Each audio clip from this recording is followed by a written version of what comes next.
नमस्कार, मैं अतुल चतुर्वेदी फिरोज़ाबाद से फेसबुक लाइव में आपके साथ फिर से उपस्थित हूँ। आज का हमारा चर्चा का विषय है हमारे देश के नौजवान, उनके रोजगार संबंधित जरूरत, उपलब्धता, समस्याएं और सोच, नीतियां और उपायों के विषय में चर्चा। आज जैसा मैंने पहले ही कहा था कि ये जो चर्चा हम करने जा रहे हैं, इस चर्चा में चूंकि मैं इलाहाबाद विश्वविद्यालय में पढ़ा हूं, तो जो मेरे उदाहरण होंगे, जो बीच बीच में मैं संदर्भ दूंगा, वो इलाहाबाद विश्वविद्यालय से जुड़े हुए ज्यादा होंगे, इलाहाबाद से जुड़े ज्यादा होंगे। और उसकी वजह ये नहीं है कि मैं सिर्फ इलाहाबाद के नौजवानों के लिए बात कर रहा हूं। किरण मिश्रा जी नमस्कार, सिद्धार्थ श्रीवास्तव जी नमस्कार। सिर्फ ये कारण नहीं है कि मैं इलाहाबाद के ही लोगों के लिए बात कर रहा हूं। बात मैं उन सारे युवाओं के लिए कर रहा हूं जो हिंदुस्तान के हैं। किंतु उदाहरणों में स्वाभाविक है कि इलाहाबाद की चर्चा कहीं ना कहीं आती रहेगी। जब मैं आपसे आज इस विषय में बात करने बैठा हूं, तो सबसे पहले मुझे याद आ रहा है कि जब मैं भी इलाहाबाद में पढ़ता था, जी.एन. झा हॉस्टल में हम लोग रहते थे। इलाहाबाद यूनिवर्सिटी में यूनिवर्सिटी रोड पर जा रहे हैं, कटरा चौराहे जा रहे हैं, चाय पी रहे हैं, बन मक्खन खा रहे हैं, यूनिवर्सिटी में टीचर्स से मिल रहे हैं, विविध विभागों के छात्रों से, साथियों से मिलना जुलना हो रहा है। जो चर्चाएं हैं वो कैरियर ओरिएंटेड ज्यादा होती थी। दुनिया की भी, सारे जहान की चर्चाएं होती थी, देश और विदेश की चर्चाएं होती थी। किंतु एक जो ये संस्थान हमारे यहां के पुराने थे, इनमें एक परंपरावादी सिस्टम था। हम लोग सीनियर्स के किस्से सुनते थे। अविनाश यादव जी नमस्कार। हम लोग सीनियर्स के किस्से सुनते थे, उनसे प्रेरणा लेते थे। जो हमारे समय में सीनियर हैं वो हम लोगों को गाइड करते थे, विभाग के सीनियर भी और हॉस्टलों के जो मित्रनुमा सीनियर्स थे, बड़े भाई की तरह। और अपने हॉस्टल के सीनियर्स की तो बात क्या कहनी है, वो तो होता ही था। तो गाइडेंस भी थी, सब चीज थी। लेकिन एक बात थी, वो बात क्या थी कि ये जो मैं आपसे बात कर रहा हूं, ये 1980 के दशक की है। और बात कर रहा हूं आज जब 2020 में, तो बात 2020 से आगे की करूंगा। कमल चौधरी जी नमस्कार। तो क्या है कि एक हिंदुस्तान में ऐसा सिस्टम बना था जिसमें कि अगर हम स्टेप बाय स्टेप चलें, तो एक जमाने में यह कहा जाता था कि उत्तम खेती मध्यम बान, निषिद्ध चाकरी भीख निदान। उस समय की वही एक तरीके से कहिए तो सामाजिक स्थिति थी कि जो लोग खेती कर रहे थे वो उस लैडर में सबसे ऊपर गिने जाते थे। व्यवसाय वाले लोग उसके बाद में थे, उसके बाद अन्य काम आते थे। होते होते ये होने लगा कि सम्मान राज सेवया, यानी राजा की पहले, और जब स्वतंत्र हो गए तब राज्य की सेवा में एक अलग किस्म का सम्मान होता था, और उसके माध्यम से आप जन सेवा भी कर सकते थे।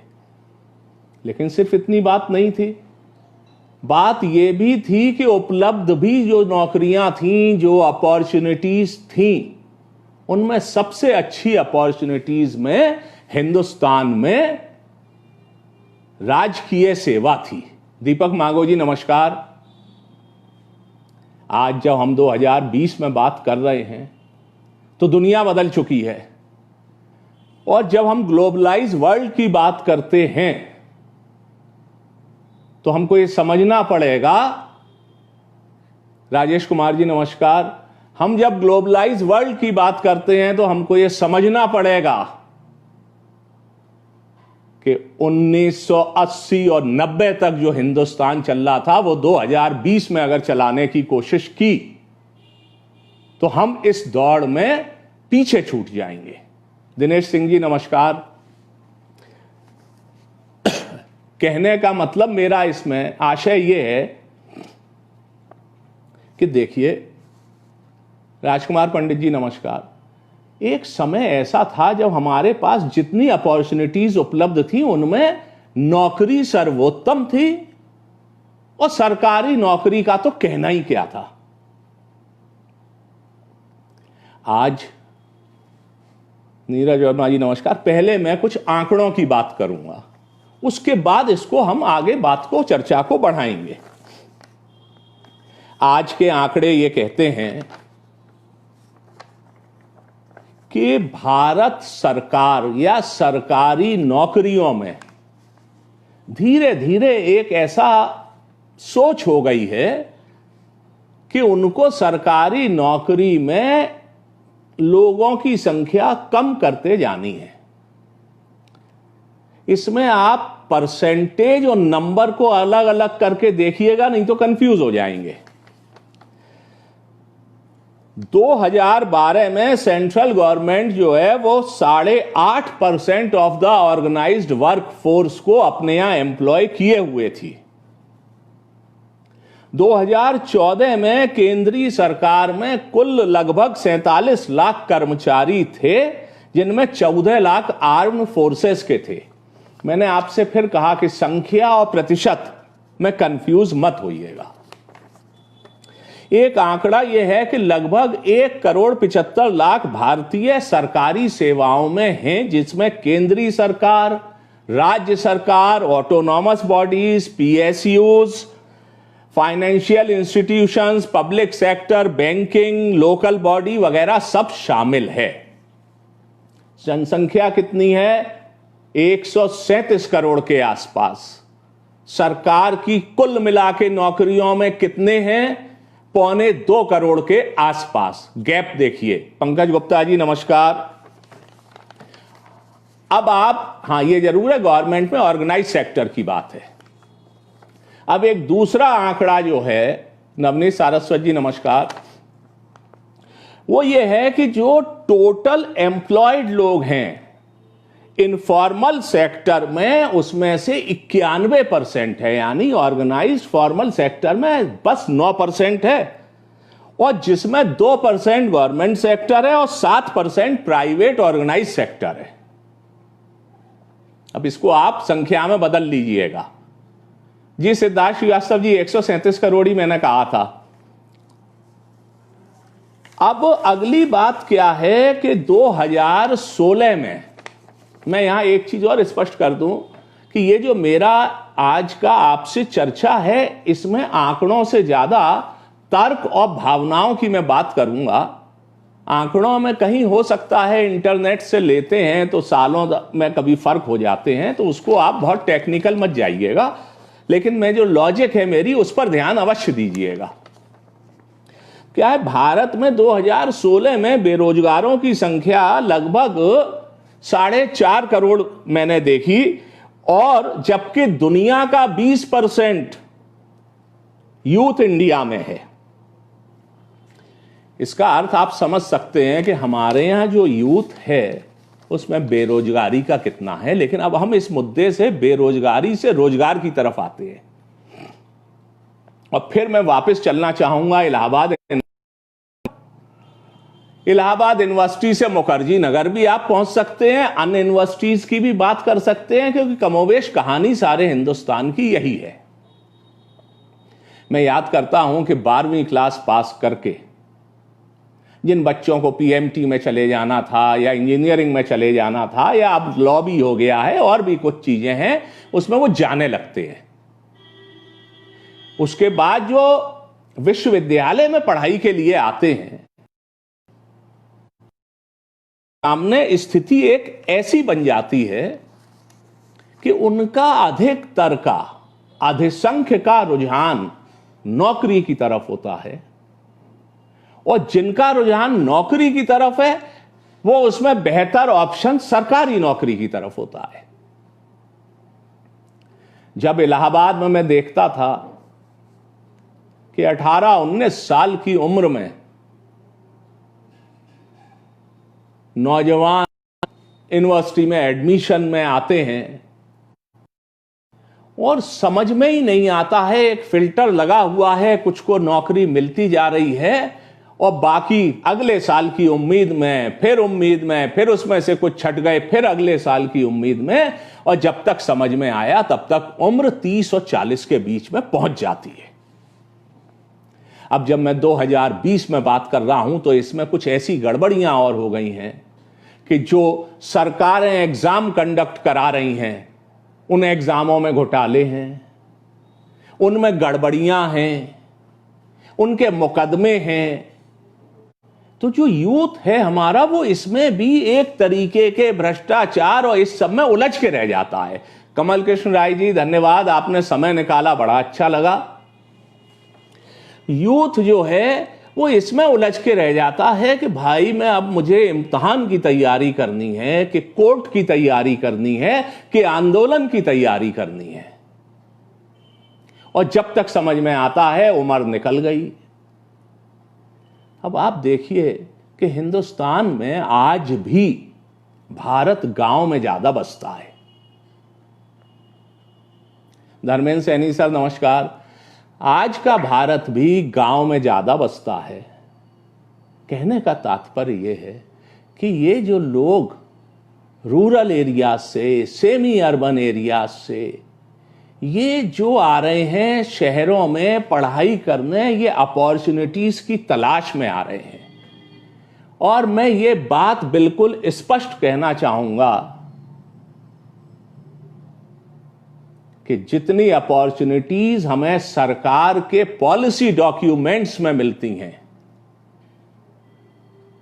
उनको जब हम जमीन पर ढूंढने चलते हैं तो पहले तो 20 से 32-34 हुए और फिर 34 से 74 होके मर जाते हैं। वो जो अपॉर्चुनिटीज हैं वो हकीकत के धरातल पे इस भारत देश में मिल नहीं पाती। युवा बूढ़ा हो जाता है अपॉर्चुनिटीज की तलाश में, और एक मृग मरीचिका की भांति वो अपॉर्चुनिटीज उसको तरसाती रहती हैं, और इस उम्र के रेगिस्तान में दौड़ते दौड़ते एक दिन उसके सपने, उसकी आकांक्षाएं, उसकी उम्मीदें, उसकी हसरतें और उससे जुड़े हुए उसके घर, परिवार, समाज, इन सब की उम्मीदें, हसरतें, आकांक्षाएं, आशाएं डूबती चली जाती है। इसमें जो सबसे बड़ी बात है वो ये सोचने की है कि गड़बड़ कहां है, और आज उस बात का महत्व क्यों बढ़ जाता है। उस बात का महत्व इसलिए बढ़ जाता है कि आज का भारत जितना युवा है वो 30 साल बाद के भारत को हम ऐसा नहीं पाएंगे। दुनिया में जब भी कोई बड़ी बात हुई है, नई बात हुई है, एक बड़ा कदम हुआ है, तो उसकी अगुवाई युवा लोगों ने की है। लेकिन अफसोस की बात यह है कि ये जो हिंदुस्तान के युवा हैं, कैसा विरोधाभास है कि हमारे देश का युवा, जिसकी काबिलियत में कमी नहीं है, मैं उस बात पर अभी आगे आऊंगा, हमारे देश का युवा जो उम्मीदों से भरपूर है, किंतु वो लीड करने की सिचुएशन में नहीं है, उसका संघर्ष इतने ऑड सर्कमस्टांसेस में है। सारी की सारी बात रोजगार की नौकरी पे जाके ऐसी फंसती है कि आदमी सिविल सर्विसेज की तैयारी शुरू करता है, फिर स्टेट सिविल सर्विसेज पे आता है, जुडिशियल सर्विसेज की कोशिश करता है, और धीरे धीरे धीरे सारी सर्विसों में लोग खप जाते हैं, पद भरते चले जाते हैं, और एक बहुत बड़ी संख्या युवाओं की उस उम्र के पड़ाव को पार कर जाती है जिसको वो युवा कहते हैं, यानी युवा के स्लॉट से वो बाहर निकल जाते हैं। विवेक भाई नमस्कार। विवेक प्रताप सेन सिंह जी, बात क्या है, देखिए कि जो हिंदुस्तान में हो या कहीं हो, अगर हम हिंदुस्तान की बात करें तो देखिए कैसा पैराडॉक्स है, विरोधाभास है कि इतना अनएम्प्लॉयड यूथ है हिंदुस्तान में, और जब प्राइवेट सेक्टर की आप बात करते हो तो वो कहते हैं स्किल्ड लोग नहीं मिलते। और मैं हकीकत बता रहा हूं कि स्किल्ड लोग नहीं मिलते। बिल्कुल राजेश कुमार जी, सही कहा आपने। होता क्या है कि एक और अजीबोगरीब बात है कि जो भारत में उच्च शिक्षा प्राप्त बेरोजगार है, उसको रोजगार की संभावना उसकी डिग्री और काबिलियत के मुकाबले उन लोगों से कम है जो कि इतना पढ़े लिखे नहीं है। इन विरोधाभासों का निष्कर्ष क्या है? इन विरोधाभासों का निष्कर्ष एक तो यह है कि हमारे यहां डेफिनेटली अच्छी क्वालिटी के जॉब्स की कमी है, लेकिन एक दूसरा मतलब और है कि देखिए हिंदुस्तान स्किल की शॉर्टेज में दुनिया में दूसरे नंबर पर है। हमारे यहां 64% स्किल की शॉर्टेज है, जबकि चाइना में 24% है, फ्रांस में 21% है, इंग्लैंड में 12% है और स्पेन में तो 3% है। वजह क्या है कि देखिए जिस डिग्री पे हम आगे बढ़ के करने जा रहे हैं, अगर उस डिग्री से हमारी मनोवांछित इच्छा पूरी नहीं हो रही तो दो में से एक ही बात है कि या तो हम में कमी है या जो हम पढ़ाई पढ़ रहे हैं उसमें कमी है। अगर युवाओं को कमी की आप बात कहिए तो शंकराचार्य कौन थे, विवेकानंद कौन थे, राम मोहन रॉय कौन थे, जगदीश चंद्र बोस कौन थे, रविन्द्रनाथ टैगोर कौन थे, रामानुजन जो गणितज्ञ थे वो कौन थे, हरगोविंद खुराना कौन थे? ये सब भी एक जमाने में युवा थे और इन्होंने जो कुछ अपनी उपलब्धियां प्राप्त की वो युवा अवस्था से शुरू कर दी। इसका मतलब कि भारत के युवा में इच्छा आकांक्षा के अलावा काबिलियत है, किंतु अपॉर्चुनिटी नहीं है, कहीं ना कहीं गड़बड़ है।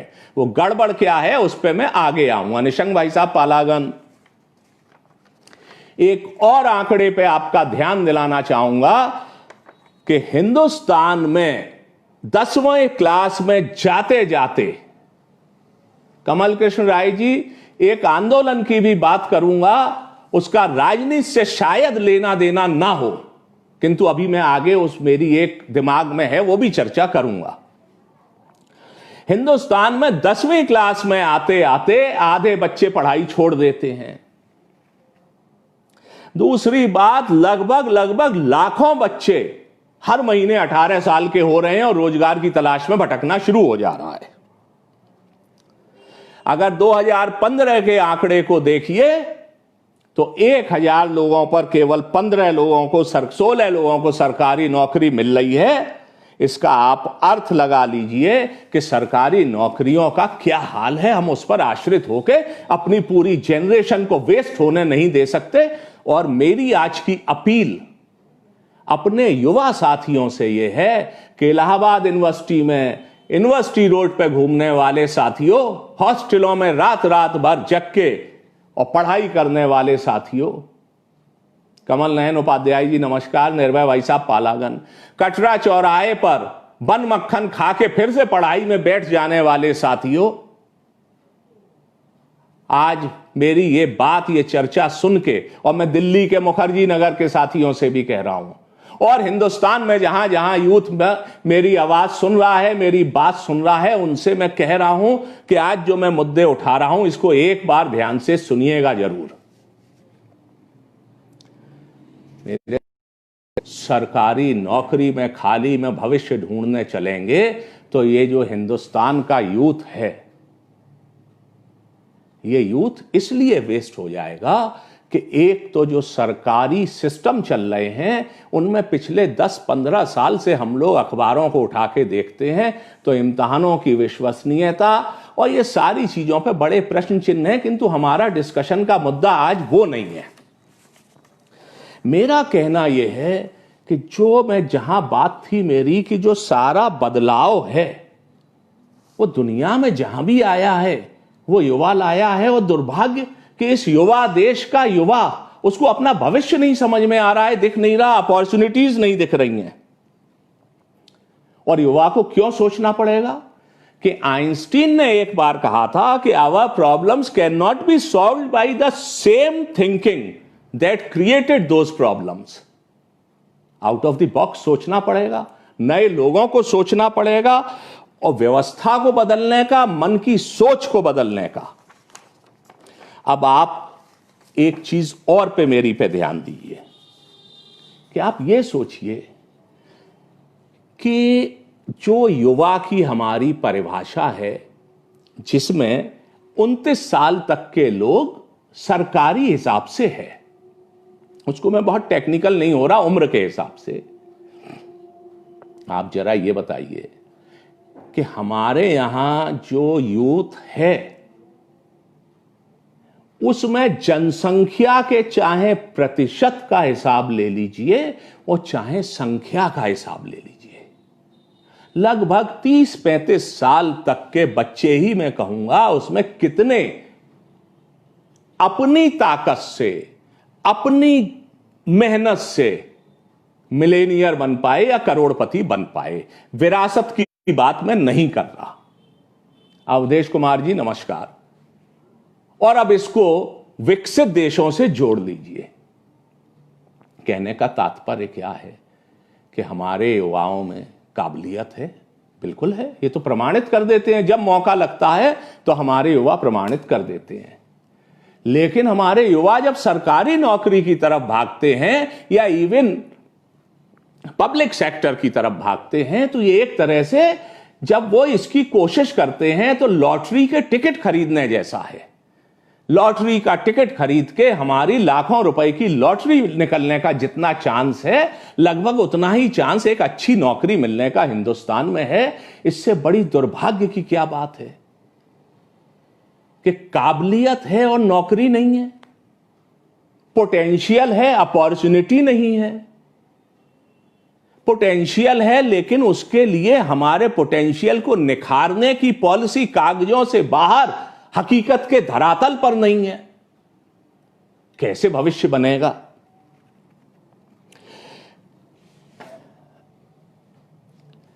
मेरा अवधेश पांडे जी नमस्कार, धन्यवाद।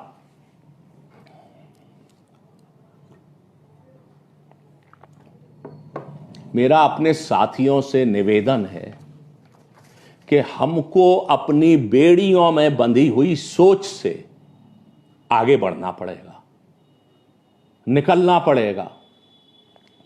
आप सरकारी नौकरी चाहते हैं, जरूर कोशिश करिए। आप पब्लिक सेक्टर की नौकरी चाहते हैं, जरूर प्रयास करिए। लेकिन 2-3 बातों को सोच लीजिए। पहली कि चाहने वाले संख्या में बहुत हैं और जॉब्स रोज कम हो रहे हैं। दूसरी कि एक बार अपने शांति से बैठ के सोचिए कि क्या जीवन में केवल यही करना चाहते हैं या कुछ और भी कर सकते हैं। और तीसरी बात, जब ये दोनों सोच लें तो सोचिए कैसे। मतलब अगर सरकार की नीतियां हैं और उनका हमें लाभ मिल रहा है तो लाभ उठाइए। मुझे नहीं लगता कि मिलता है, मैं उस पर अभी बताता हूं आपको। यदि नहीं तो उस लाभ को लेने के लिए आवाज उठाइए।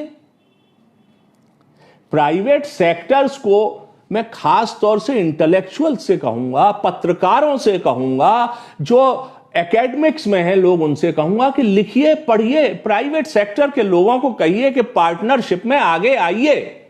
ओम प्रकाश त्रिपाठी अंकल नमस्कार, आपने समय निकाला, मैं बहुत आभारी हूं। केवल सरकारी नौकरी की सोच से आगे बढ़िए। सोचिए कि उसको पाने के रास्ते ढूंढिए। आज के बाद यह मौका 30 साल बाद नहीं आएगा। यंग हिंदुस्तान 30 साल बाद यंग इंडिया नहीं रहेगा। सोचिए कि हमें क्या चाहिए। उसके बाद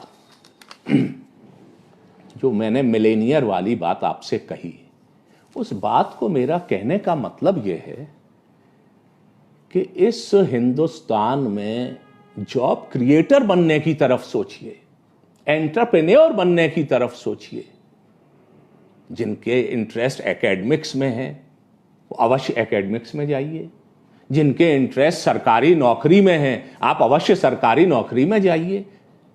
लेकिन ऐसा मत करिए, मैं यंग जनरेशन से कह रहा हूं और उन लोगों से कह रहा हूं जो कि काउंसलिंग में दायित्व निभा सकते हैं। हम लोग जब पढ़ते थे तो हमारे सीनियर और आज तक हर मोड़ पर खड़े हुए हैं राय देने के लिए। आज मुझको भी ऐसा लग रहा है कि मुझे दिल खोल के अपनी अगली जनरेशन से बात करनी चाहिए। और मैं कोई नई बात नहीं कर रहा हूं, मैं कोई ज्ञान बांटने नहीं निकला हूं, मैं दर्द बांटने निकला हूं। और वो जो दर्द है उसका इलाज ढूंढने निकला हूं। नवनीत सारस्वत जी, आत्मविश्वास लाना पड़ेगा, नया सोचना पड़ेगा। युवा नहीं सोचेगा तो देश में क्या होना है। बिल्कुल निराशा की बात ही मत करिए। देखिए, मैं फिर कहूंगा, जो जितने ग्रेट हुए उनमें बहुत से युवा थे।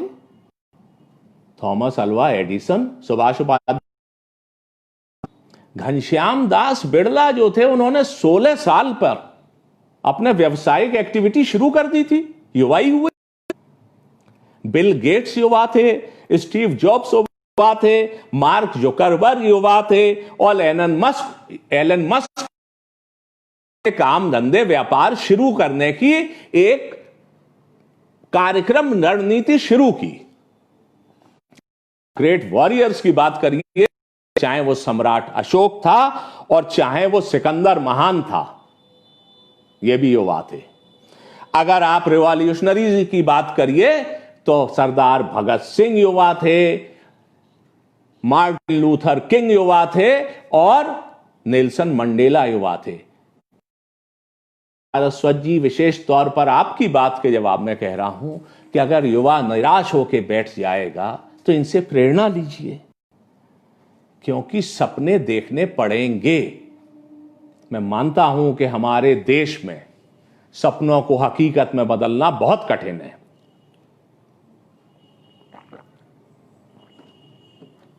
जैसा मैंने आपसे कहा कि वेस्टर्न कंट्रीज में, डेवलप्ड कंट्रीज में या इधर सिंगापुर वगैरह की भी बात करिए तो वहां लोगों के पास जो अपॉर्चुनिटी, इंटरनेट का जरा गड़बड़ हो गया था, तो जो हमारे यहां अपॉर्चुनिटीज पश्चिमी देशों के या विकसित देशों के मुकाबले कम है, तो उनको क्रिएट करने का काम ही है।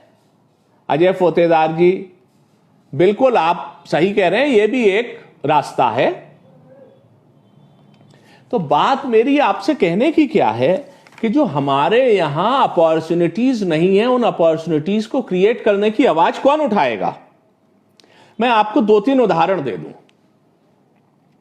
मैं जब इलाहाबाद विश्वविद्यालय से पढ़ के सिविल सर्विसेज वगैरह सबके वैतरणी में डुबकी लगा के और फिरोजाबाद आया, तो मुझे शॉर्ट में बताऊंगा कि मैंने एक्सपोर्ट व्यापार करने की सोचा 1980 के दशक के आखिर में और 90 के दशक की जाने की बहुत बड़ी दिक्कत थी। दाऊद अंसारी जी नमस्कार। और बिना फॉरेन करेंसी नहीं सकते थे, रिजर्व बैंक के नियम बहुत कड़े थे। इलाहाबाद यूनिवर्सिटी के सर जी एन झा, छात्रावास के सीनियर श्री के तिवारी सर उच्च पदासीन थे, उनसे मैंने अपनी समस्या कही। इंटरनेट बहुत परेशान कर रहा है। जब मैंने के तिवारी सर से अपनी समस्या कही तो बहुत सी चीजें आप पब्लिक प्लेटफॉर्म पर नहीं भी कहना चाहेंगे। ये जो स्टार्टअप प्रोग्राम चला है, इस पे भी देखिए, सोचिए, अपॉर्चुनिटीज बहुत हैं,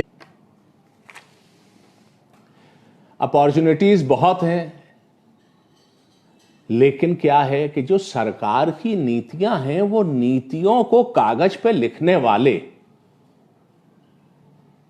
लिखते हैं और बहुत शायद सोच समझ के बहुत अच्छे तरीके से लिखते हैं, किंतु मुझे ये कहने में जरा भी हिचक नहीं है कि सरकार की जितनी भी नीतियां हैं वो जमीनी धरातल पर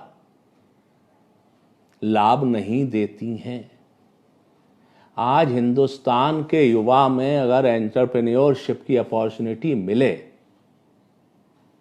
सरकार को ये देखना चाहिए। और मैं, जो लोग युवाओं की आवाज उठाते हैं, कमल कृष्ण राय जी, मैं आपसे भी संबोधित कर रहा हूं, जो युवाओं की आवाज उठाते हैं वो एंश्योर करिए कि नौकरी की लड़ाई लड़नी है, तमाम सरकारी समस्याओं से लड़ाई लड़नी है, लेकिन यह भी लड़ाई लड़नी है कि अगर कागजों पे कहा जाता है कि युवाओं के लिए स्टार्टअप है, अगर कागजों पे कहा जाता है कि युवाओं को बिना कोलेटरल के काम करने के लिए बैंकों से पैसा मिलेगा, तो जरा ये देखिए मिल रहा है। स्किल डेवलपमेंट में आप लोग जाके इसको आंखें खोलिए कि जो सरकार की नीतियां हैं, यूथ मंत्रालय की मैं आज रिपोर्ट पढ़ रहा था एक जगह, तो यूथ मंत्रालय में यह कहा गया है कि लगभग 90,000 करोड़ रुपए यूथ प्रोग्राम्स पर खर्च होते हैं। अब ये जो 90,000 करोड़ रुपए खर्च होते हैं, तो उसका कुछ लाभ यूथ को भी मिल जाए।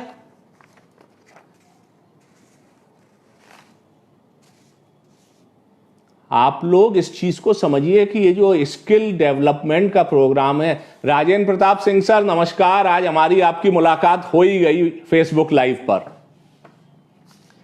जो मैं आपसे कह रहा हूं कि ये जो स्किल डेवलपमेंट है और स्टार्टअप है, ये अपने आप में ऐसी चीज हो सकती है जो हिंदुस्तान को बदल दे। हमारे यहां जब कंप्यूटर की क्रांति की बात की गई थी, तो वो क्रांति ने हिंदुस्तान की एक जनरेशन को बिल्कुल बदल के और हिंदुस्तान को दुनिया में उस क्षेत्र में अग्रणी लोगों में ला दिया। क्यों? क्योंकि जब कंप्यूटर क्रांति की बात की तो जमीन पर भी उसको डेवलप करने की बात हुई। जब हम स्किल डेवलपमेंट की बात करते हैं तो मैं इस बात को आपसे फिर कह रहा हूं कि स्किल डेवलपमेंट में स्कोप है, लेकिन धरातल पे उस पर कोई काम नहीं है। जो लोग युवाओं का भला चाहते हैं वो इन आवाजों को उठाइए, पत्रकार लोग खोज करिए, देखिए कि स्किल डेवलपमेंट में एक्चुअली स्किल डेवलप हो रही है कि नहीं। छात्र लोगों को जो नौकरी के अलावा और रास्ते तलाश रहे हैं, जो चाहते हैं कि हम और क्षेत्र में आगे बढ़ के अपना और देश का नाम करें, उनको वो मौका मिल रहा है कि वो सिर्फ पॉलिसी के डॉक्यूमेंट्स में लिखा हुआ है। अगली बात, मैं फिर उसी बात पे आऊंगा कि जब हमारे यहां के हरगोविंद खुराना अमेरिका चले जाते हैं तो नोबेल प्राइज मिल जाता है साइंस में। ठीक है, अमर्त्य सेन जी को मिला है, अभिजीत जी को मिला है, उनकी विद्वता के हम कायल हैं और उनकी इस जिजीविषा की, संघर्ष की शक्ति के कायल हैं कि उन्होंने ऐसे ऑड और ऑकवर्ड सर्कमस्टांसेस में भी अपना झंडा फहरा दिया। किंतु हिंदुस्तान के लोगों में यही तो वो प्रमाणित करते हैं कि काबिलियत की कमी नहीं है, लेकिन अगर बीज को उर्वरक धरती नहीं मिलेगी, उसको प्रॉपर पालन पोषण नहीं मिलेगा, उसको खाद और पानी समय से नहीं मिलेगा, तो वो बीज क्या करेगा कितना भी अच्छा हो। हाजी नसीर साहब शुक्रिया। तो इन सब बातों का अगर निष्कर्ष निकालें तो क्या है कि पहला, कि हमारी व्यवस्थागत जो पूरी सोच है, जो हमारी व्यवस्था है, इसमें कहीं ना कहीं कमी है। बच्चा जब 12वीं क्लास पास करता है तो अधिकांश युवाओं में यह क्लैरिटी नहीं होती है कि उनको आगे कौन से काम में जाना है। वो कुछ समय और बढ़ता है तो मैं एक आम तौर पर जनरल हिंदुस्तान के अधिकांश जगहों के लोगों की बात कर रहा हूं, वो धीरे धीरे उनको लगता है कि भाई नौकरी का ही ऑप्शन है। उसके पीछे हाँ एक बहुत बड़ी बात है कि एक रिसर्च है, वो ये कहती है कि जो हमारे यहां अब की जनरेशन है वो अपने निर्णय खुद लेती है। पहले की तरह नहीं है कि माँ बाप बता दें कि साइंस पढ़नी है तो साइंस पढ़ने चले गए, माँ बाप ने कह दिया कि तुमको जो है वो इंजीनियर बनना है तो उसी में जी जान लगाए हुए हैं। आज के टाइम में ये चीज है कि बच्चे खुद भी अपना, नौजवान लोग अपना खुद निर्णय लेने के लिए सोचने लगे हैं, किंतु गाइडेंस की कमी है। जैसे मैंने कहा, इंफ्रास्ट्रक्चरल कमी है। इंफ्रास्ट्रक्चरल कमी के अलावा क्या है कि एक सोच की कमी है। सोच से क्या मतलब है? युवाओं की नहीं, उनको जो गाइड करेंगे, जो अपॉर्चुनिटीज उपलब्ध कराएंगे, कहीं ना कहीं उसकी उपलब्धता में संदेह है। इसको मैं कैसे आपको बताऊं? जब मैं इलाहाबाद में पढ़ता था तो मेरे टाइम में भी कुछ लोग थे, होते वो गिने चुने ही थे, लेकिन वो बहुत अच्छी अच्छी स्कॉलरशिप्स पर दुनिया के सर्वश्रेष्ठ संस्थानों में पढ़ने जाते थे। आज भी हिंदुस्तान से भी और बहुत से अन्य पिछड़े देशों से भी बच्चे बैंकों से और अन्य राष्ट्रीय अंतर्राष्ट्रीय संस्थानों से लोन लेकर, और बड़े बड़े लोन हैं, 50-50 लाख, 1-1 करोड़ तक के लोन हैं, जो लेकर बच्चे उच्च शिक्षा पर जाते हैं पढ़ने के लिए। नीरा त्रिपाठी जी, थैंक यू। कहने का मतलब क्या है कि उनको ये उम्मीद है कि अगर मैं 50 लाख रुपए का लोन लूंगा, और ये खाली हिंदुस्तान की बात नहीं कर रहा हूं, रकम तो बड़ी सब जगह ही के लिए है 50 लाख, और हिंदुस्तान के लिए तो बहुत बड़ी है कि मैं 50 लाख या 1 करोड़ रुपए का लोन लेके या 80 लाख का लोन लेके विदेश पढ़ने जा रहा हूं। और ये उन बच्चों की बात हो रही है जिनके घर वालों में ये स्थिति परिस्थिति नहीं है कि वो उस लोन को चुका भी सकें। तो बच्चे अपने ऊपर पर हिम्मत करते हैं और वो विदेश जाके पढ़ाई करते हैं और फिर उसको वो चुकाने का करके वो दुनिया में नाम करते हैं। आज हमारे हिंदुस्तान में क्या है, मनीष भाई पालागन, हिंदुस्तान में क्या है कि हिंड्रेंसेस ज्यादा हैं। जो डिग्री की पढ़ाई है वो अगर अंतर्राष्ट्रीय हिसाब से देखिए तो उतनी महंगी कई जगहों पर नहीं भी है, लेकिन एक और बहुत महत्वपूर्ण चीज है कि जो हमारे बैंकिंग इंस्टीट्यूशंस हैं, फाइनेंशियल इंस्टीट्यूशंस हैं, ये कुछ ऐसे कारणों से इनकी कुर्सियों पर बैठे लोग अपनी जान बचाने में लगे रहते हैं। मैं उस पर यह नहीं कह रहा हूं, मनोज देवपुरिया जी नमस्कार, मैं सिस्टम की बात कर रहा हूं, जो मैंने आपसे ढांचागत, व्यवस्थागत, इंफ्रास्ट्रक्चरल बात कही कि अब आप बताइए कि अगर किसी को 20 लाख रुपए का लोन लेके पढ़ाई करनी है, वो कोलेटरल सिक्योरिटी कहां से लाएगा? गांव का बच्चा है या शहर का भी है, उस पर नहीं है व्यवस्था कोलेटरल की। मैं आपको हकीकत बता रहा हूं कि उसका फाइनेंस अधिकांश केसेस में नहीं होगा, बहुत गिने चुने केस हैं।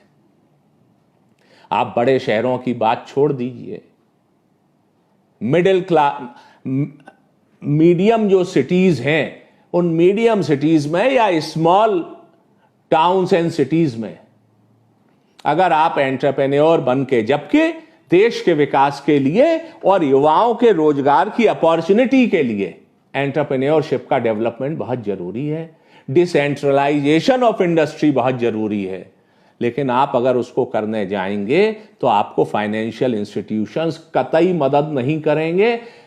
अगर 1000 पे 16 लोगों को सरकारी नौकरी मिलती है तो इस किस्म के आर्थिक मजबूती से कमजोर लोगों को 1 लाख में 5 को भी फाइनेंशियल मदद मिल जाए तो दैवी चमत्कार होगा। तो कहां से स्किल डेवलपमेंट कार्यक्रम सफल होगा? कहां से रोजगार पे बच्चे जो हैं वो सरकारी नौकरियों से एंटरप्रेन्योरशिप पर जाएंगे? इन चीजों की आवाज उठानी पड़ेगी।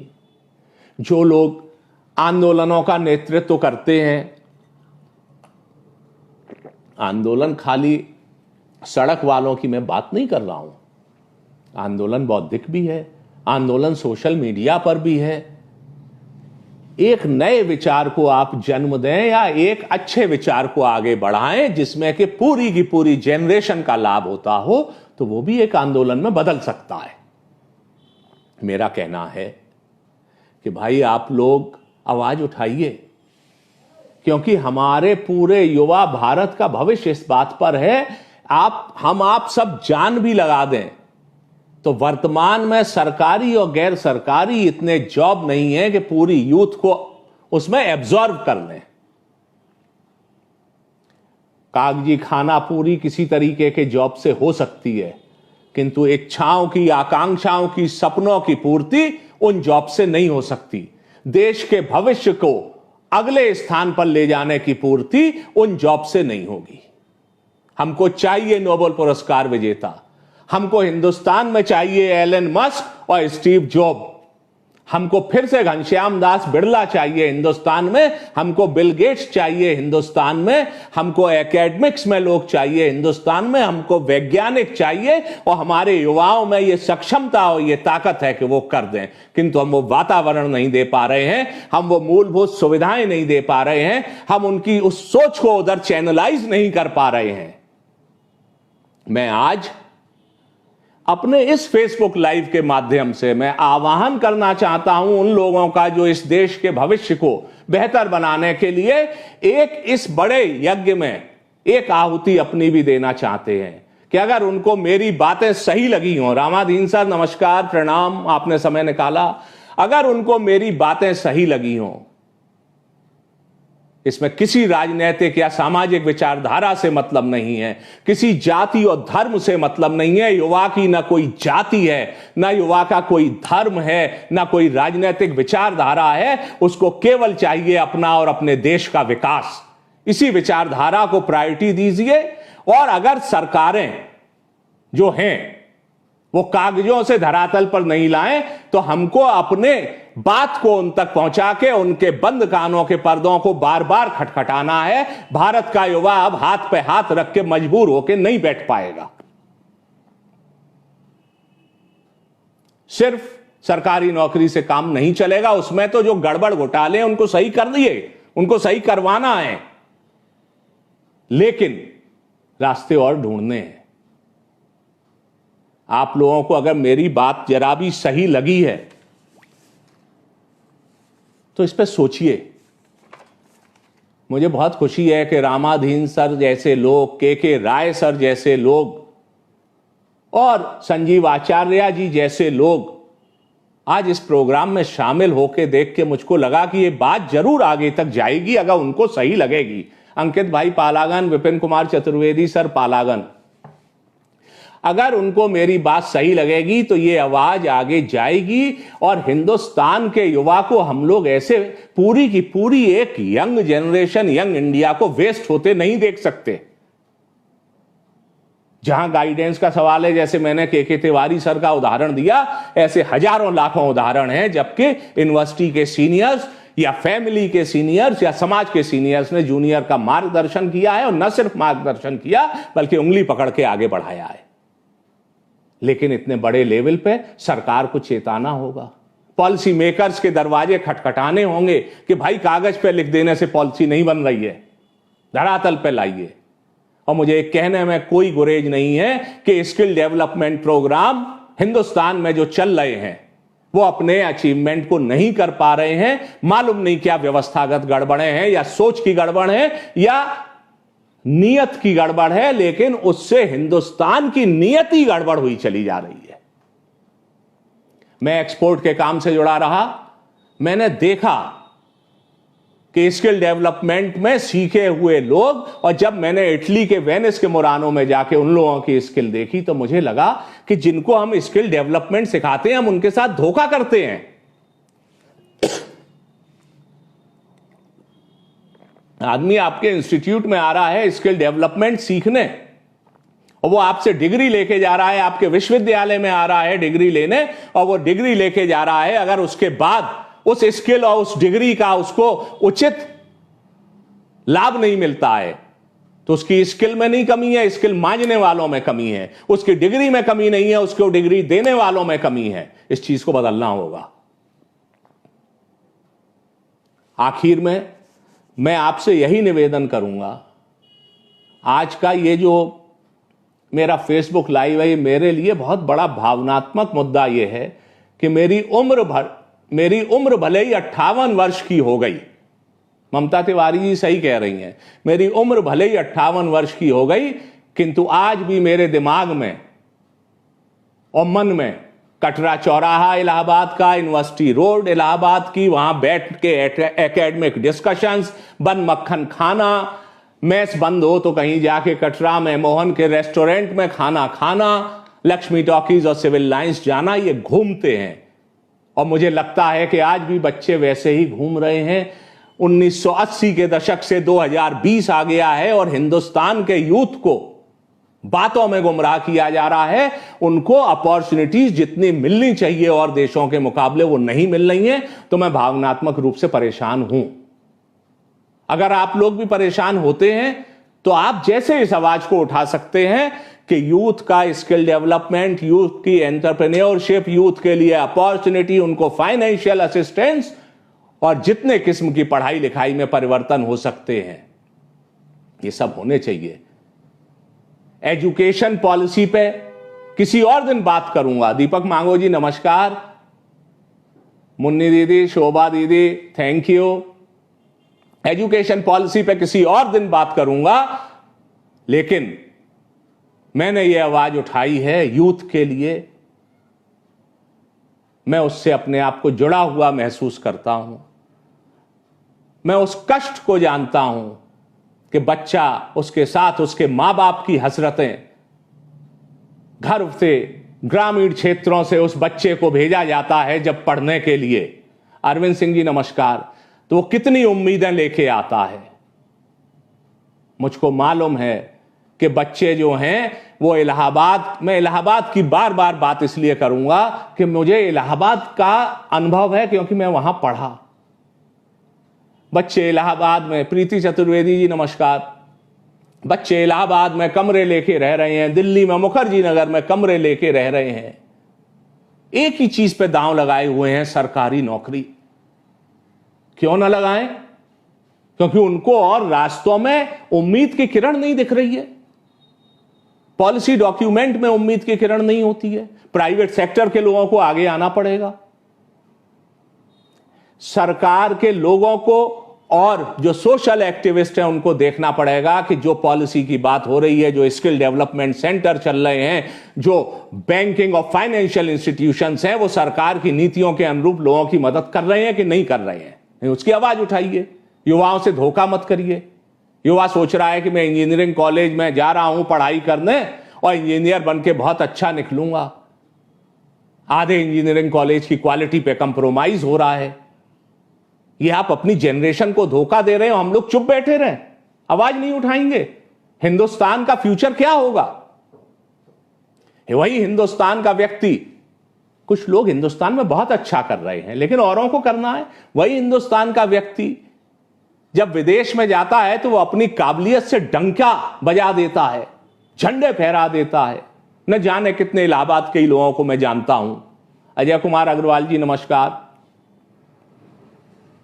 लेकिन ये जो नौकरी की तलाश में बच्चा है, ये 30-35 साल की उम्र तक बेबसी में हर साल इम्तिहान के विभिन्न इम्तिहानों के रिजल्ट देखता है। कहीं घोटाला है, कहीं करप्शन है, कहीं पक्षपात है, कहीं भेदभाव है। उसकी आंखों के आगे अंधेरा छा जाता है।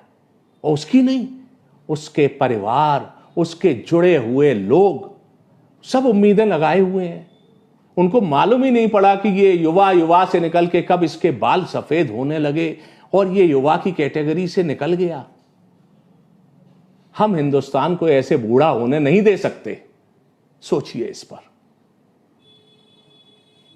मैं आपसे फिर से एक आखिरी अपील कर रहा हूं कि अगर मेरी बात से आप सहमत हैं, अगर आपको लगता है कि अगले 30 साल हिंदुस्तान के पास ऐसे हैं कि हम दुनिया के अग्रणी देशों में बन सकते हैं, हमारे पास उसका जो सबसे बड़ा रॉ मटेरियल है यानी यूथ, काबिल यूथ, उसको हमें यूटिलाइज करना है, रास्ता दिखाना है, सुविधाएं उपलब्ध करानी है। अबे भाई साहब, नीरा भाभी थैंक यू। उसको सुविधाएं उपलब्ध करानी है, हर किसी की जिम्मेवारी है। अपने बच्चों को ऐसे बेबसी में बूढ़ा होने मत दीजिए, इस जनरेशन को वेस्ट मत जाने दीजिए। जिसको जो मालूम, आप सोशल मीडिया पे हैं, आपको कुछ मालूम है, आप रास्ता बताइए। आप विदेश व्यापार बता सकते हैं, वो बताइए। आप स्किल का कोई काम बता सकते हैं, वो बताइए। सेमिनार कंडक्ट कराइए। मैं एकेडमिशियन से कह रहा हूं, विश्वविद्यालयों के अध्यापकों से कह रहा हूं, आप सेमिनार्स कंडक्ट कराइए। प्राइवेट पार्टनरशिप को जोड़िए। अच्छे बच्चों को पढ़ाई के लिए प्रोत्साहित करने को आर्थिक मदद दिलवाइए। एक भी स्टोन अनटर्न मत रहने दीजिए। यह देश के भविष्य का सवाल है, पूरी जनरेशन के भविष्य का सवाल है। यह बात बहुत लंबी तक हो सकती है, किंतु अब बहुत देर हो गई है, तो मैं इस अपने वार्तालाप को समाप्त करूंगा।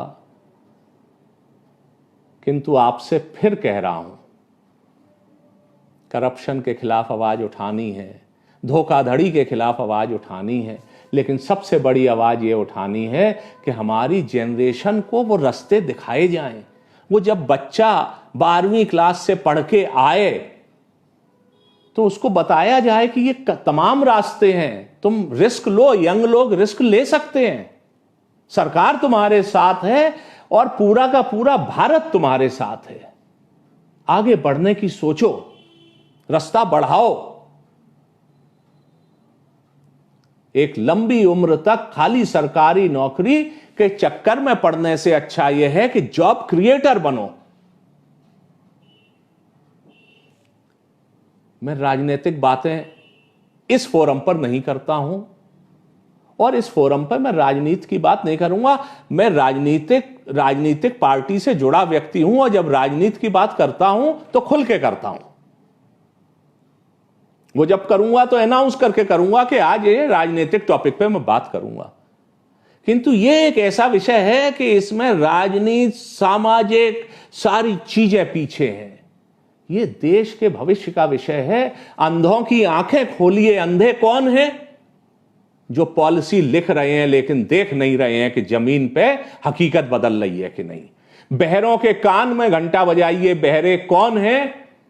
जो उसको एग्जीक्यूट करने बैठे हैं, किंतु उनको युवाओं की चीत्कार नहीं सुनाई पड़ रही है। उनको यह समझ में नहीं आ रहा है कि ये क्या हो रहा है। हम कुछ कर नहीं रहे हैं और सजा बच्चे भुगत रहे हैं। उन मानसिक रूप से सही सोच न रखने वालों को सही सोच पे मजबूर करिए कि भाई भविष्य सोचिए बच्चों का, देश का। अगर मैं आप लोगों में से कुछ लोगों को आगे सोशल मीडिया पर या कहीं इस विषय में बात करते सुनूंगा तो मुझे लगेगा कि ये जो आज एक मैंने इस विषय पे चर्चा की है, इसका कुछ लाभ होता दिखेगा। आप सब लोग इस वार्तालाप में शामिल हुए, इसके लिए मैं आपका बहुत बहुत आभारी हूं। आप सबका धन्यवाद। अगले सप्ताह किसी और विषय पर चर्चा अगर संभव होगी तो वो करेंगे। धन्यवाद, नमस्कार। और हां, एक चलते चलते कोरोना चल रहा है, बहुत नजदीक घूम रहा है, परिचितों, दोस्तों, रिश्तेदारों, नातेदारों को एक एक करके चपेट में ले रहा है और इसके लिए जिम्मेवारी एक बहुत बड़ी हमारी आपकी सबकी है। मैं देखता हूं कि लोग ना सोशल डिस्टेंसिंग का पालन कर रहे हैं। काम करने निकलिए, निकलना पड़ेगा, लेकिन सोशल डिस्टेंसिंग का पालन करिए, मास्क लगाइए। जो सरकार और डॉक्टर लोग बताते हैं नियम कानून, उनका पालन करिए। ऐसे अज्ञानता का परिचय मत दीजिए।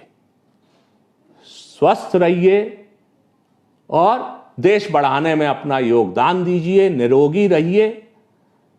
अगले हफ्ते फिर मुलाकात होगी। धन्यवाद, नमस्कार।